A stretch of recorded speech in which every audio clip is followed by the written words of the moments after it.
This is the easiest guide on how to spend gems in Raid Shadow Legends for players who have just started or those who are a few weeks or months in. Also, a massive thank you to Raid Shadow Legends for sponsoring this video.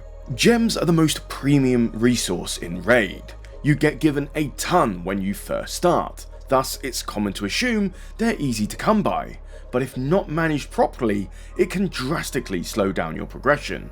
This guide will prevent that. So first off, if you haven't already, use our creator code here to create an account that gives you the legendary champion Kotaro Foxhunter immediately for free, along with tons of resources and champions as you level up. It seriously helps the channel if you do, and if you've just made an account without a creator code, seriously, go make a new account with the link provided now. So the first thing you want to spend gems on is without a doubt the gem mine. If you're going to play the game for the long term, it costs 500 gems to activate, and it will generate a gem every 4 hours 48 minutes. So if my math is correct, it will take exactly 100 days to recoup the cost. Level 2 costs the same but cuts that time down in half, earning a gem every 2 hours 24 minutes. Meaning it'll take 50 days to recoup that. And finally, level 3 for another 500 gems cuts that time down to 1 hour 36 minutes, meaning you recoup the gems within just 33 days. It feels like it's not worth it at first, but it really does add up when you are a regular user, and it reduces pressure on future purchase decisions. However, if you're not entirely sure if you're hooked on the game just yet and want to rush the early game a bit more before the gem mine, saving up to 800 gems to complete your starter champion's masteries is also equally viable. Now, you can do this without paying the gems, but the grind for it is tedious. It requires a lot of energy, which is another very valuable resource, and if you go this route, unlock the gem mine as we discussed earlier straight after. Once you've made your decision, your next course of action is slowly investing in the sparring pit. Now, it does require you to be very active in the game to make it worthwhile, since AFK leveling requires you to manually activate each level upgrade. Since it's such a time investment on your behalf, some players advise just opening one additional slot during the early game for optimal results. And finally, the last important thing to spend gems on is energy. For new players, this might sound ridiculous since you're sitting on so much of it, like me for example, but it does burn up very quickly when you're farming scrolls, potions, and tournament points.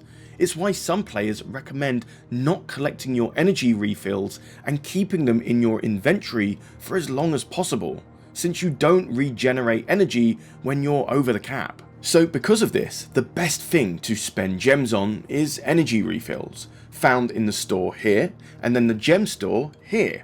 The value of this increases with each level your account reaches, as your max energy increases with it.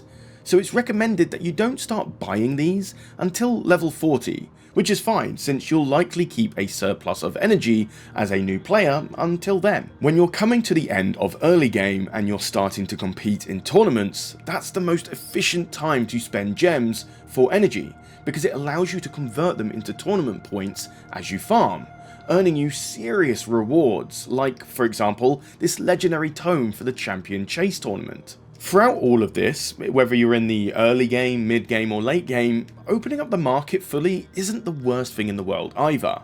It's generally less important than the other things that we've mentioned so far, but don't be discouraged to use gems to expand it further down the line. Now, if you're willing to spend on your account, statistically the best bang for your buck is without a doubt the daily gem pack, which is found in the shop, daily progression and then daily gem pack.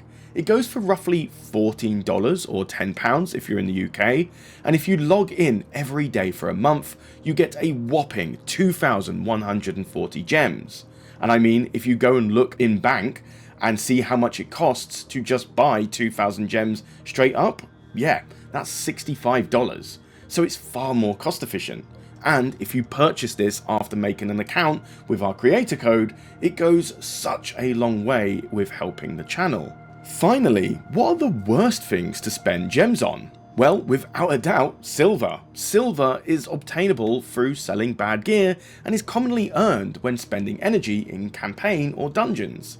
Next is shards. Unless it's within a guaranteed event, wasting your gems on them is statistically the worst return on investment within the game.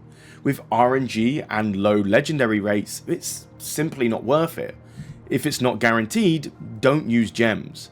And then there are some obvious ones, such as refreshing the arena for 5 gems, refreshing the market for 5 gems, and of course buying tokens for Classic Arena. If you're one of the unfortunate to have spent gems on these things, well, hopefully now you know not to do it. So that is the easiest, straightforward guide to spending gems in Raid Shadow Legends as a new player. If you felt a little overwhelmed, don't panic, we have a super simple starter guide for those who want to learn the basics as fast as possible, and it should be appearing on the end screen now. Also, a massive thank you to Raid Shadow Legends for sponsoring this video. On the end screen now. Also, a massive thank you to Raid Shadow Legends for sponsoring this video.